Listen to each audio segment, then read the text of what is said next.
Hello and welcome to another video. My name is Macy. I'm so thankful that you're here today.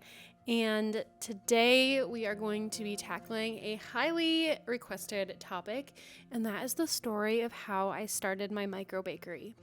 Now, if you're new here, welcome. I'm so glad that you clicked on this video. A little bit of background about me. My name's Macy, like I said. I am 27. I am married to the love of my life. I have two toddler little girls that are 2 and 3. And I also run my in-home cottage bakery, or also known as a micro bakery. And what that looks like for me now is that every week I make around 90 loaves of bread along with sourdough scones and cookies.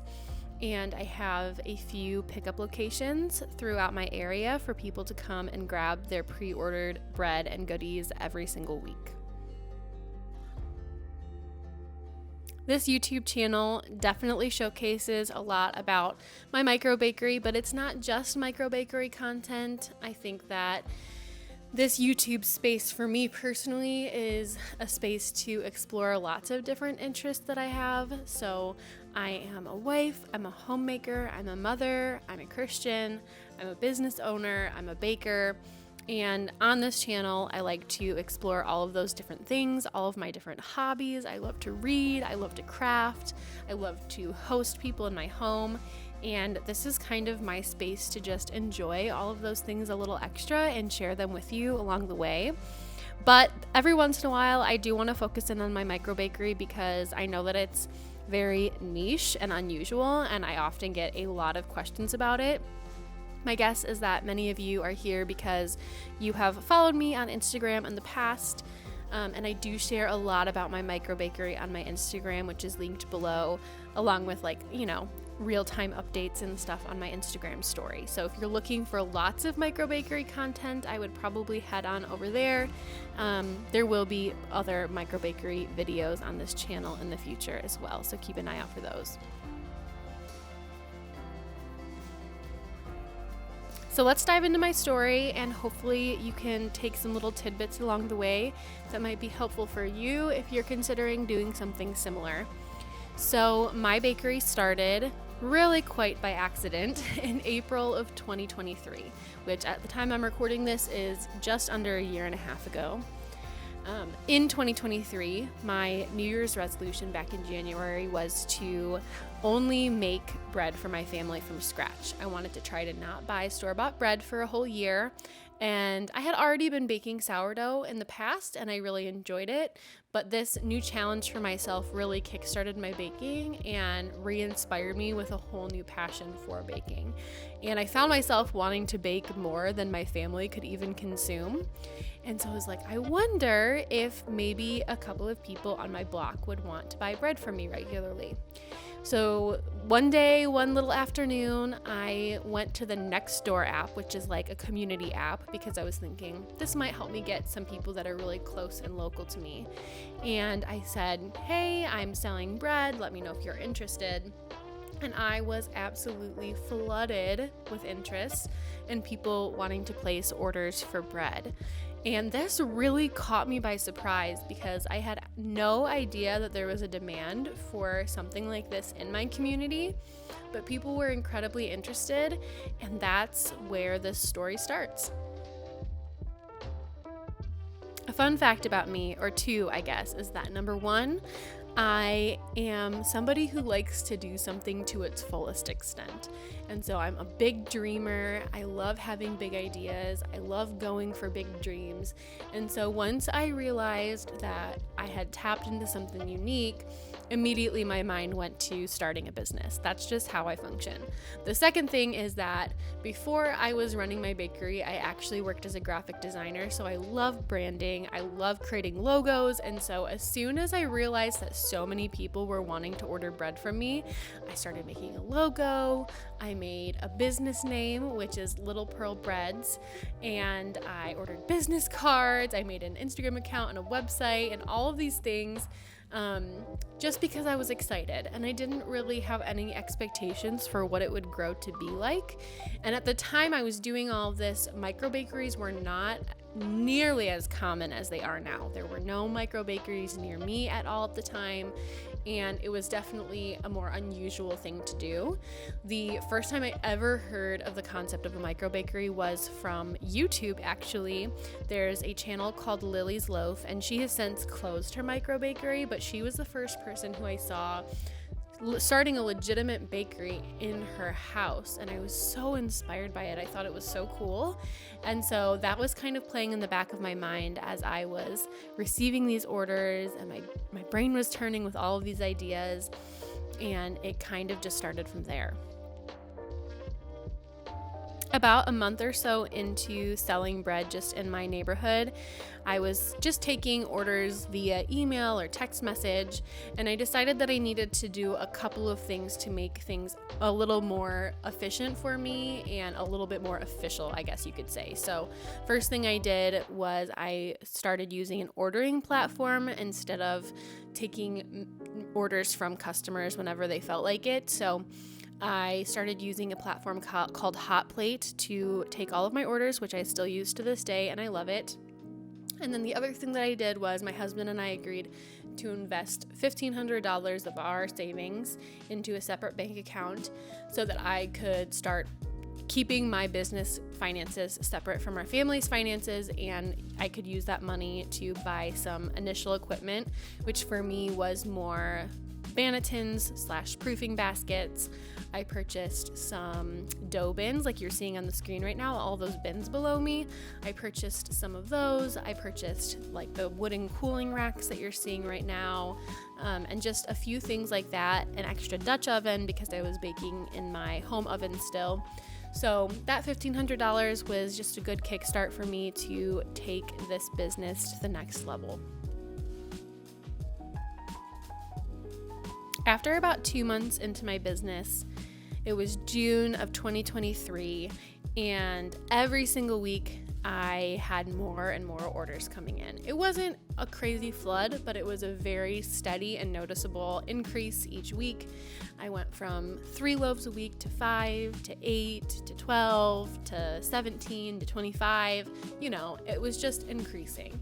And I was starting to realize that I either needed to slow things down and be happy with just making maybe 10 to 15 loaves a week and letting it be a fun little side hobby for me, or I needed to take it to the next level and purchase some larger equipment so that I could up my quantities while not losing my sanity. Because at the time I was baking 3 loaves at a time in my oven using Dutch ovens, and so to bake 20 loaves took me like 7 hours, which was such a long time of baking, and it was not efficient anymore. It wasn't helpful for my family, and I realized I had a decision to make. And so at the end of June, at the beginning of July, my husband and I agreed to take things to the next level, and we placed an order for some big equipment, which included my bread oven, which you're seeing in the background of the video right now. I have a Simply Bread oven, and it is absolutely amazing. I do have a discount link with them, and I can link that below. So if you're ever interested in purchasing one, I highly recommend it, and I'm happy to answer questions about it too if you have any. But along with that, I also ordered my spiral mixer, which you saw me using at the beginning of this video. It is a 30-quart Estella spiral mixer, which is specifically helpful for bread dough. It's a nice and strong motor so that it can keep up with a really thick dough like that. And then we also got an extra refrigerator to put in my basement, which was kindly gifted to us by my mother and father-in-law. So that was a huge step for us, and it was very scary because spending all of that money, which by the way, it was about a $12,000 investment. It's a lot of money, and it's a huge vote of confidence in myself. I was telling myself that you are doing this, you can do this, and this is happening. And that is, of course, so scary, but it was also so exciting. And really from that point, once I received my mixer and my bread oven, things changed so quickly. after I ordered my big equipment, the amount that I was able to bake just exponentially grew, and so did my business. Shortly after getting my bread oven, I started doing farmers markets like once or twice a month. And I never really wanted farmers markets to be my main source of selling because as a mother, it's very helpful for me to be able to stay home and not have to pack up my car and go anywhere. So I wanted to use markets as a way to get my name out there, to get people familiar with my business, and then also to promote my at-home porch pickups. So up until this point, I was doing weekly pickups for my house. When I first started my business, I was doing pickups twice a week, but quickly dropped it down to one because I realized that that's what just is most helpful for my family. But I used those markets just as really a marketing tool for myself. I told every single person that passed me about my weekly pickups at my house, and that was a huge Kickstarter for my business. And honestly, like August until probably the beginning of 2024 is such a blur to me because things just were growing. I went from 20 loaves to 40 loaves to 60 loaves super quickly. And my skills as a baker just continued to grow as well. My creativity as a baker grew, and it has become such a cool and fun community. And I think one of the most amazing things about my journey so far is that my attitude and expectations have been so relaxed, especially because when I started this business, I really didn't have any great intentions of starting something big. I was just having fun, and I was happy for it to go whatever direction it went. I remember when we were trying to decide whether or not to invest in my bigger equipment, I remember thinking to myself, to be honest, no matter what happens, I'm going to be happy because I just love to bake, whether I'm baking a little bit or a lot. In the midst of me growing my bakery, another very unexpected part of last year and starting this business was also growing my Instagram account. So that has been the main platform that I've been on since I started my business. I started my Instagram account at the same time in April of 2023, and it grew so quickly. And I think a lot of this is because at the time when I started my account, there were not very many people sharing micro bakery content in the way that I was. There was a handful of people, and I think that people were so captivated by it because, like I said, it's unusual to see a girl making like 40 loaves of bread in the middle of her dining room. It was just very captivating. And so I was able to meet so many cool people and make some amazing friends that I've actually gotten to meet in real life and have relationships with, and just such a cool and fun community of fellow bakers. And even beyond that, I've found that many of the fellow bakers that follow me have so much more in common with me as well when it comes to being a mom, striving to live a more natural and non-toxic lifestyle. All of these things, there's so many similarities, and it's been so fun to get to know people. So I hit 10,000 followers on my Instagram in November of 2023, and by the time March of 2024 rolled around, I had hit 100,000 followers, which is so wild to me, but it's definitely been a huge blessing for my business and for my family, and I do think that it has helped my bakery grow a lot as well. I think that my customers love getting to see the behind the scenes and seeing where their bread is coming from and how this is a family and how this is something that I'm so passionate about, that I take so seriously. And it's just a cool way to connect with people all over the world doing similar things to me. Starting this business brought a lot of financial freedom to my family as well. My husband works full-time and is such a hard worker for our family, and I'm so thankful for him. He works from home full-time, which has definitely helped me make this dream actually become a reality. He's not very available throughout the days, but even just to have his help during his lunch break is so huge for me, and it's such a blessing to have him close to me. But all that to say, living in this world is not cheap, and I have always made an extra effort to be able to stay home with my girls. So like I said, before I started my bakery, I did graphic design for an adoption consulting agency, which allowed me to stay home while also just adding a little bit of income to my family. But this business has made a huge impact on us, and it can be very profitable if it's done correctly.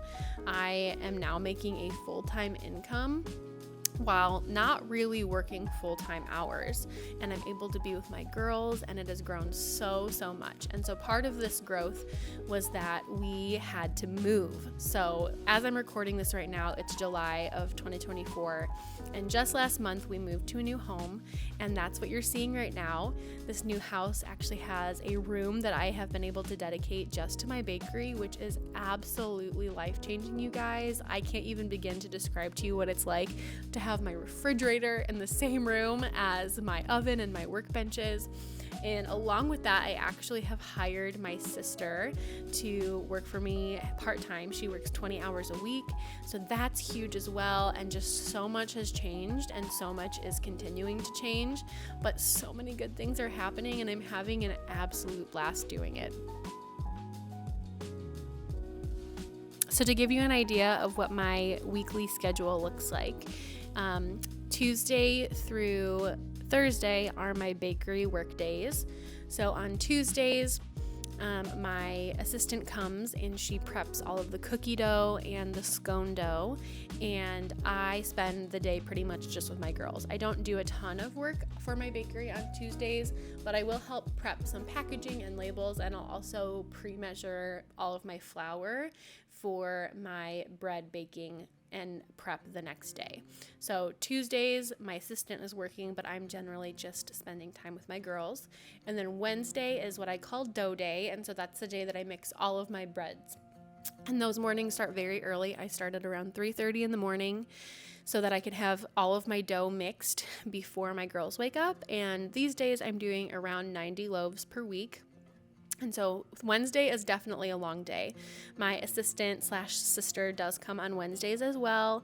And that's kind of the day where I am present with my girls, but I am mostly in the bakery while my sister hangs out with my girlies in our house. And then Thursdays are pickup day/bake day. And so again, I start really early. I start at around 3:30 in the morning, baking all of the bread so that it can cool in time to be packaged and put in the proper pickup locations. And since moving to this new house, we have expanded to have multiple pickup locations. So I host one at my house still, and then we have 3 other locations. And so my assistant delivers the bread to those locations in the afternoon, and everything is set out and labeled with names and all that kind of stuff, and it has worked really well for us. When it comes to my quote-unquote work week, like I said, Tuesday through Thursday are bakery things, and then Mondays and Fridays I don't work except for when my girls are either napping or doing their quiet time. And during those times I will film and edit content for my Instagram or for YouTube and things of that nature. But I definitely have people helping me now, and learning how to get help is something that you just learn as your business grows. So I have somebody who handles my finances, so he gives me like a monthly summary of how my business is doing financially. He also takes care of taxes and things like that. And then I also have a video editor who edits YouTube videos. Not all of them, like the one that you're watching right now I did myself, but some of the more complex editing videos she takes care of for me, which is really great and very helpful. If you are thinking about doing something similar to me, I would so encourage you to jump in. Something to keep in mind is to make sure that you understand what cottage food laws are like where you live. So here in the United States, cottage food law varies a lot depending on what state you live in.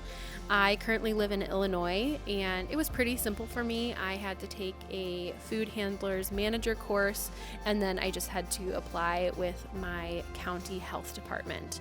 and it was pretty simple and straightforward. There are some, restrictions and some guidelines that you have to follow for packaging and things of that nature, but make sure that you check in with your local health department on what you need to do in order to sell goods baked from your home legally in the state that you live in. A few other pieces of advice that I always give people aspiring to open micro bakeries is to understand that if you want to treat this like a business, you have to understand that it is going to involve hard work, time, and money. I oftentimes see people not treating this like a business, but then expecting business-like results. And the reality is that if you treat it like a side hustle or a hobby, it's not going to give you the results that you're looking for. So keep that in mind. I highly recommend participating in local events to get your name out there. Post in every social platform that will allow you to post in.